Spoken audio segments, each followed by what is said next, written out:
Le village de Tumbili était un lieu paisible, niché au cœur de la savane africaine. Ces huttes en terre cuite, disposées en cercle autour d'un arbre sacré, étaient beau baignées par la lumière dorée du soleil. Ici, les traditions étaient sacrées, et la vie s'écoulait au rythme des tambours, des récits anciens et des rituels. Mais un matin, ce fragile équilibre fut bouleversé. Le cri d'alarme retentit alors que les villageois se rassemblaient autour du sanctuaire. Le tambour des anciens, symbole de leur lien avec les esprits protecteurs, avait disparu.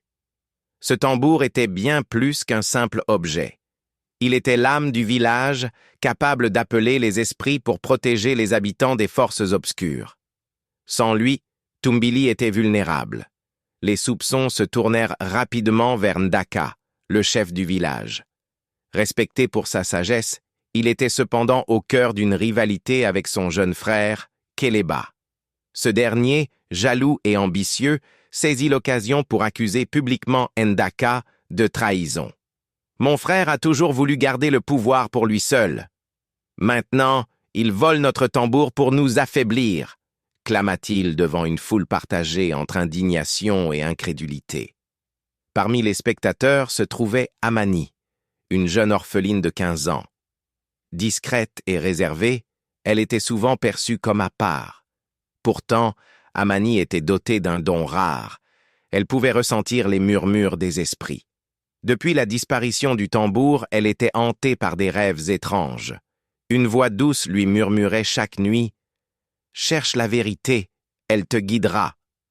Troublée, Amani se rendit chez Baako, le vieux griot du village. Assis près de son feu, il écouta attentivement la jeune fille. « Tes rêves sont des messages, Amani. Le tambour des anciens est lié à notre équilibre. Sans lui, les esprits sont en colère, et notre village est en danger. » Il lui raconta l'histoire du tambour. Forgé par les premiers ancêtres, il maintient l'harmonie entre le monde des vivants et celui des esprits. Mais les conflits humains peuvent briser cet équilibre. Avec l'approbation de Baako, Amani décida de suivre ses visions. Accompagnée de son amie Zuri, fille d'un forgeron et habile chasseuse, elle quitta le village pour explorer la savane. Leur voyage fut semé d'embûches. Elles affrontèrent des hyènes affamées, traversèrent des rivières tumultueuses et rencontrèrent des éléphants majestueux qui semblaient les protéger. Après plusieurs jours, elles atteignirent une grotte cachée sous un baobab imposant, semblable à celui qu'Amani avait vu en rêve. Les parois de la grotte étaient couvertes de peintures rupestres, représentant l'histoire du tambour, et deux frères en conflit. Amani comprit alors que l'histoire du village était liée à celle de Ndaka et Keleba. Une phrase gravée attira son attention. « La vérité résonnera comme le tambour, mais seulement entre des mains pures. » Guidées par cette révélation, les deux jeunes filles revinrent au village. Amani demanda une assemblée publique pour révéler ce qu'elle avait appris. Devant les villageois rassemblés, elle raconta son voyage et accusa Keleba d'être le véritable responsable de la disparition du tambour. Mais Keleba, furieux, démentit avec force. « Une enfant ose me défier! Elle ment pour protéger Ndaka! » Soudain, un vent mystérieux souffla à travers le village, portant une mélodie douce et familière. Les esprits de la savane apparurent sous forme d'animaux lumineux, confirmant les paroles d'Amani.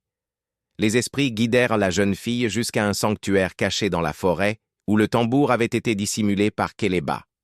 En le retrouvant, Amani frappa un battement puissant qui fit vibrer l'air. La vérité fut alors révélée. Les esprits montrèrent comment Keleba avait orchestré la disparition pour accuser son frère et s'emparer du pouvoir. Confondu, Keleba tenta de fuir, mais les villageois l'arrêtèrent. Ndaka, bien que blessé par la trahison de son propre frère, demanda clémence. « Nous devons guérir, pas nous déchirer davantage. » Le village célébra le retour du tambour par une grande cérémonie. Amani, devenue une héroïne, fut invitée à siéger parmi les anciens.